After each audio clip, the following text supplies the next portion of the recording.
ஆவியானவரே, உம்மை நாங்கள் வரவேற்கிறோம் அப்பா. புதிய நாளுக்காய் உமக்கு நாங்கள் நன்றி செலுத்துகிறோம். எரேமியா 20வது அதிகாரம் 13வது வசனம். கர்த்தரை பாடுங்கள், கர்த்தரை துதியுங்கள். அவர் எளியவனுடைய ஆத்துமாவை பொல்லாதவர்களின் கைக்கு தப்புவிக்கிறார். கர்த்தர் கொடுத்த நல்ல வார்த்தைகளுக்காய் கர்த்தருக்கு நன்றி செலுத்துவோமாக. கிறிஸ்துக்குள் பிரியமானவர்களே, எப்பொழுதும் நம்மளுடைய ஆண்டவராகிய இயேசு கிறிஸ்துவை பாடி துதிக்கும் பொழுது ஆண்டவர் நம்ம ஒவ்வொருவரையும் பொல்லாதவர்களின் கைக்கு தப்புவிக்கிற ஒரு தேவனாயிருக்கிறார். இதே எரேமியா 20வது அதிகாரம் 11வது வசனம் சொல்கிறது, கர்த்தரோ பயங்கரமான பராக்கிரமசாலியாய் என்னோடு இருக்கிறார். ஆகையால் என்னை துன்பப்படுத்துகிறவர்கள் மேற்கொள்ளாமல் இடறுவார்கள். தங்கள் காரியம் வாய்க்காதபடியால் மிகவும் வெட்கப்படுவார்கள். மறக்கப்படாத நித்திய இலச்சை அவர்களுக்கு உண்டாகும்.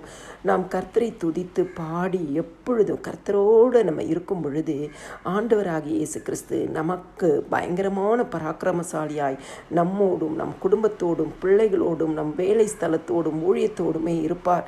நம்ம யாரெல்லாம் துன்பப்படுத்தணும்னு நினைச்சாலோ, நம்மளை வேதனைப்படுத்தணும்னு நினைச்சாலோ ஆண்டவர் அதை ஒரு நாளும் விடவே மாட்டார். அவர் துன்பப்படுத்துகிறவர்கள் மேற்கொள்ளாமல் அவர்கள் இடறி போவார்கள். நம்மையோ ஆண்டவராகிய இயேசு கிறிஸ்து எழுந்து நிற்கும்படி செய்வார். அவர்கள் எத்தனையோ காரியங்கள் நமக்கு தோல்வியை காணும்படியான செய்ய நினைப்பார்கள். இல்லை, இவர்களுக்கு இந்த காரியத்தில் தோல்வி வரும் என்று கூட நினைக்கலாம். ஆனால் ஆண்டவர் நம்முடைய காரியங்கள் எல்லாவற்றிலும் ஜெயத்தை தருவார். ஆனால் நமக்கு விரோதமாக யாராக அப்படி எண்ணி இருந்தால் அவர்களுடைய காரியங்களை வாய்க்காதபடி அவர்கள் வெட்கப்படும்படியான சூழ்நிலைகளை கர்த்தர் உண்டாக்குவார். மறக்கப்படாத நித்திய இலச்சையே அவர்களுக்கு உண்டாகும் என்று சொல்லி வேதம் சொல்லுகிறது. கிறிஸ்துக்குள் பிரியமானவர்களே, கர்த்தரை துதித்து பாடி போற்றி அவர் நமக்கு செய்த எல்லாவற்றுக்கும் நன்றி உள்ளவர்களாக இருக்கும் பொழுது ஆண்டவர் நம்மளுடைய எல்லா காரியத்திலையும் ஜெயத்தை தருவார். பொல்லாதவர்களின் கைகளுக்கு தப்புவிப்பார். பயங்கரமான பராக்கிரமசாலியாய் நம்மோடு இருப்பார்.